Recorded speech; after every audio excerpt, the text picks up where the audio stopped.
There is a version of gardening advice that has been passed down so many times, repeated in so many YouTube videos, printed in so many paperback guides, that it has achieved the status of common sense. You don't question common sense, you just follow it.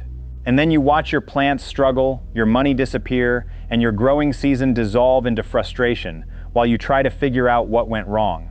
The answer, more often than not, is that you were following advice that was never actually correct in the first place. I've been growing food and working with soil long enough to have made most of these mistakes myself, and to have watched other people make them over and over again while spending money they didn't need to spend and losing plants they didn't need to lose. What I want to do today is go through 10 of the most costly gardening myths that are still circulating right now, tell you why they fail, and give you something better to do instead. By the time we're done, you'll have a clear picture of which common practices you need to stop immediately, what the science actually says about how plants and soil interact, and a set of replacements you can apply this season without spending more than you already have. The goal isn't to make you feel bad for believing these things. Most of them sound completely logical. That's what makes them dangerous. Let's start with one that almost every container gardener has done, and almost every container gardener has regretted.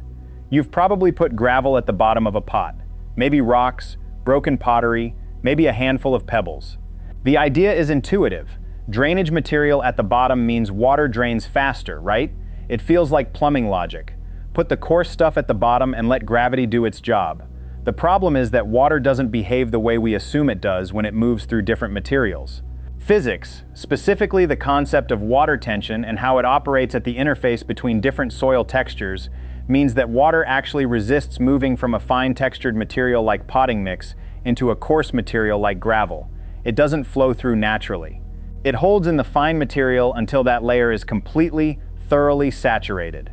What this creates is called a perched water table, a zone of standing water that develops right above the gravel layer, sitting directly in your root zone. You haven't improved drainage. You've created a swamp at exactly the worst possible level in the pot.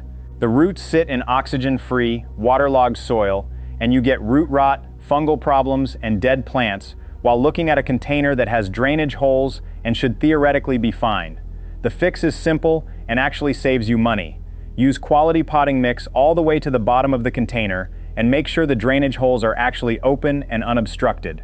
That's it. The gravel isn't doing anything useful. Stop buying it for this purpose. Now let's talk about clay soil, because this one has a correction that costs people real money and real effort before they realize it has made things dramatically worse. Clay soil is dense and sticky, and the instinct when you're dealing with it is to want to break it up, open it up, make it more like the crumbly loam you see in gardening videos.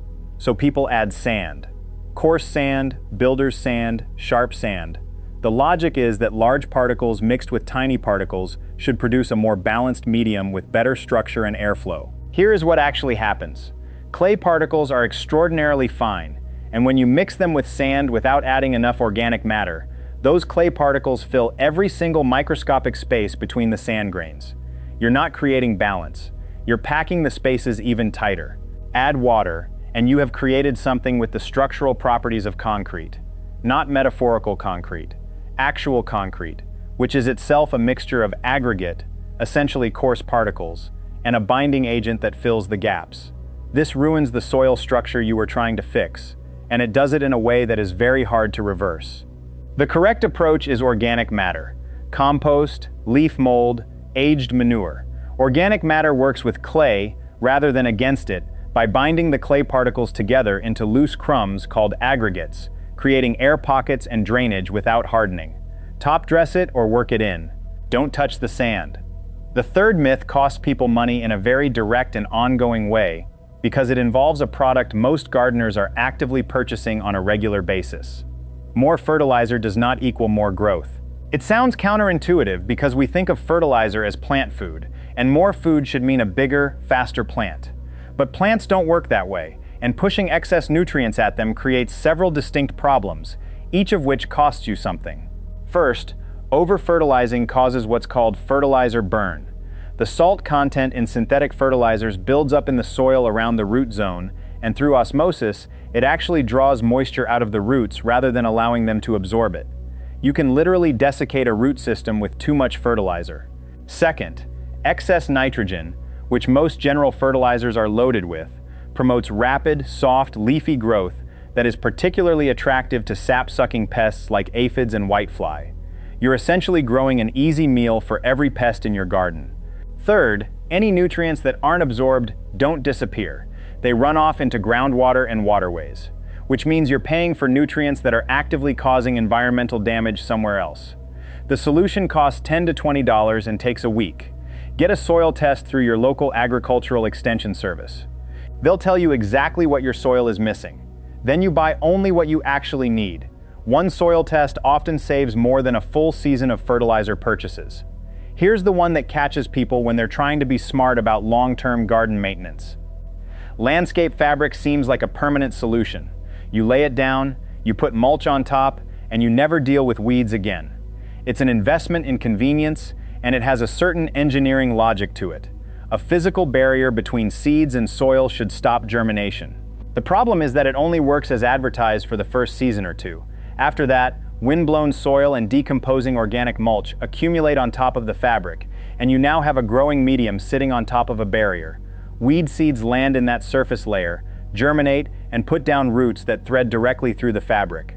These weeds are significantly harder to pull than weeds in open soil, because their roots are physically woven into the material. Meanwhile, underneath the fabric, soil is being starved of air exchange and earthworm activity, the two things that actually improve soil health over time. You've paid for something that creates more work than it eliminates and actively degrades the soil beneath it. The alternative costs almost nothing. Lay cardboard or several layers of newspaper directly on the soil, wet it down, and cover it with 3 to 4 inches of coarse wood chips or bark mulch. The cardboard smothers weeds, breaks down over time, and feeds soil life. And the chips suppress surface germination without blocking air or worms. It needs refreshing every year or two, but you're building better soil while you do it, not destroying it. We're about halfway through, and I want to flag something before we go further, because there's a thread connecting everything we've covered so far, and it will make the second half easier to understand. Every one of these myths involves taking something that sounds logical at the surface level and applying it without understanding the underlying biology or physics. Gravel and drainage, sand and clay, fertilizer and growth, fabric and weeds. In every case, the intervention creates a new problem that's worse than the original one. Keep that in mind as we go through the next 5, because the pattern repeats. Now let's talk about something a lot of people feel very good about doing, because it feels like reducing waste and feeding their garden at the same time. Burying eggshells and banana peels directly in your garden beds does almost nothing useful in the short term and can actively cause problems. The calcium in eggshells is real, and the potassium in banana peels is real. But the form those nutrients are in when they go into the ground raw means your plants cannot access them. Eggshells in cold soil take years to break down into a form roots can absorb, and banana peels, when they start decomposing, require microbial activity that consumes nitrogen to complete the process. Nitrogen that is temporarily being pulled away from your plant's root zone. You can actually create a localized nitrogen deficit by burying fresh organic material right next to plants. Beyond the nutrient timing problem, raw food scraps buried in the soil attract rodents. Not all of them, and not in all climates, but enough that it's a consistent complaint from people who try this method. The correct destination for kitchen scraps is a compost pile, where microbial activity can break down the material into bioavailable nutrients in a controlled way. Finished compost delivers what the raw materials promised. Unfinished scraps buried in the ground deliver inconsistency and pests. The next one is particularly expensive when it goes wrong, because the thing you're damaging is worth thousands of dollars and takes decades to replace. Volcano mulching is the practice of piling mulch high against a tree trunk, sometimes a foot or more deep, in a cone shape that radiates outward. It looks tidy.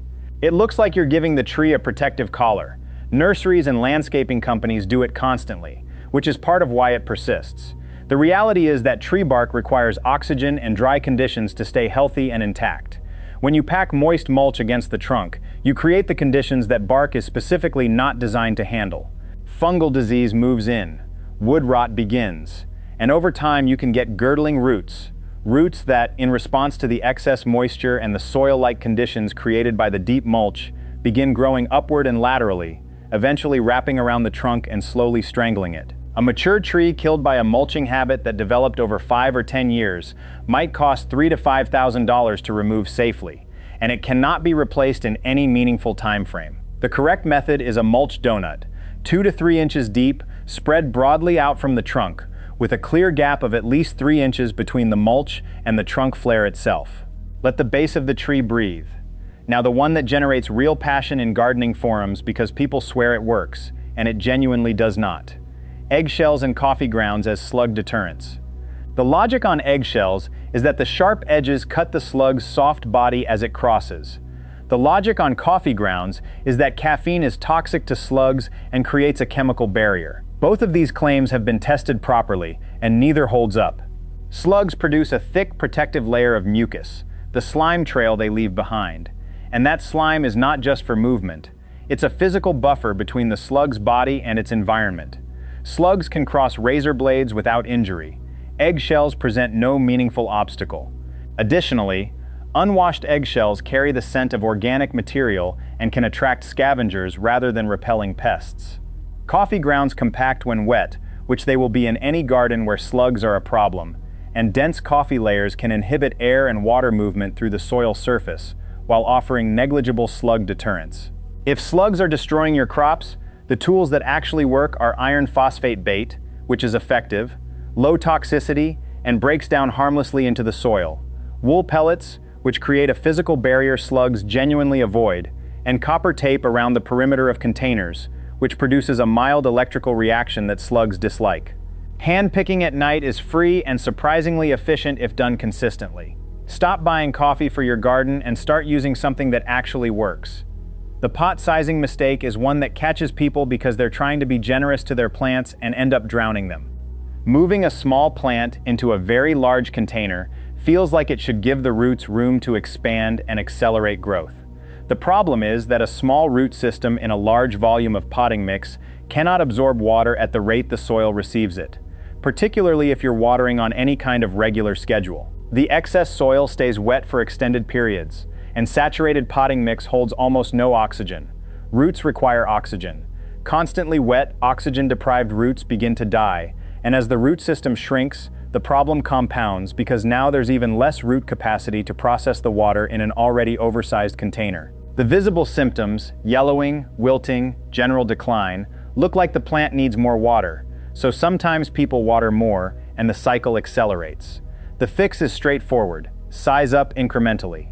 When a plant needs repotting, choose a container that is 1 to 2 inches larger in diameter than its current one. That small step gives the roots new territory to explore without creating a water management problem. It takes a few more repottings over time, but you lose far fewer plants. Here's one that surprises people because it sounds like it should be right, and the industry actively promotes it. Amending the soil in a planting hole, filling it with rich compost, peat moss, or bagged potting soil before you plant a tree or shrub, seems like you're giving the plant the best possible start. Premium soil, concentrated nutrients, a soft environment for young roots to establish. What actually happens is that the roots love that amended zone so much that they stay in it. The contrast between the rich, soft amended soil and the surrounding native soil is significant enough that roots circle within the hole rather than expanding outward. And because the amended zone is softer and more porous than the surrounding soil, water from rain and irrigation pools in it. You've created a bathtub effect, a pocket in the landscape that fills with water, sits poorly drained, and keeps the root system contained in a small area. Trees planted this way are also structurally unstable, because their anchoring roots never penetrate the native soil. They blow over more easily. They don't establish the lateral root system that a healthy tree needs. The correct approach is to backfill the planting hole with the exact native soil you dug out. No amendments in the hole. Apply compost as a top dressing on the soil surface around the tree, where it can be incorporated slowly and naturally over time. This is one of the most counterintuitive corrections in this entire video, but the research behind it is consistent and clear. And the last one costs the least per bottle, but represents a very common failure mode in how we think about tree biology. Tree wound sealers and pruning paint have been sold and recommended for decades on the premise that painting over a fresh cut protects the wood from disease and helps it heal. The word heal is where the logic goes wrong. Trees don't heal tissue the way animals do. They don't regenerate and replace damaged wood. What they do is compartmentalize. They chemically seal off the damaged zone internally and grow new wood around it. This is an active biological process that the tree is fully capable of executing on its own, and it works from the inside out. When you apply a wound sealer to the cut surface, you're creating a seal from the outside in. You're trapping moisture and any fungal spores that landed on the cut before you applied the sealer. Instead of protecting the wood, you're creating an ideal enclosed environment for decay to progress without interference. Commercial tree wound sealers consistently produce worse outcomes than clean, unpainted cuts when the research is done carefully. What actually matters is the quality of the pruning cut itself, made at the branch collar, which is the slightly raised ridge of tissue where the branch meets the trunk, and made cleanly without tearing or crushing the wood. The tree's own chemistry handles the rest. Put the spray can down and invest in sharper tools instead. So what is the thread that runs through all 10 of these? Because there is one, and it's worth naming explicitly. Every single myth on this list emerged from an observation that was real but incomplete. Gravel does drain well in isolation. Sand is coarser than clay. Fertilizer does feed plants. Fabric does block light from weed seeds. Kitchen scraps do contain nutrients. Mulch does protect tree roots. Coffee does affect slugs in laboratory conditions. Bigger containers do give roots more space. Rich soil does promote root growth. Wound sealers do form a physical barrier. Every piece of common wisdom had a starting point that wasn't entirely wrong. What was missing in each case was the next step, understanding how plants, soil, water, and the biology of living systems actually respond to these interventions in the real world, under real conditions, over time. Gardening advice that only goes one step deep will cost you money. The advice that cuts through and actually saves you seasons of failure is the advice that follows the chain all the way to the outcome. Not just, this should work, but this is what actually happens when you do it. Here's your homework. Go through your current setup, your containers, your beds, your trees, your pest control approach, and ask one question about each practice you're using. Am I doing this because I know it works, or because I read it somewhere and it made sense at the time? You don't need to change everything at once. Pick the one myth on this list that you recognize most clearly in your own garden and make one change this week. Get the soil test if you're fertilizing blind. Fix the mulch around a tree if it's piled against the trunk. Swap the gravel layer for straight potting mix on the next container you repot. One correction, made once, that changes the outcome for the rest of the season. The best money you'll ever save in your garden isn't from a better product. It's from stopping the purchase of the wrong one.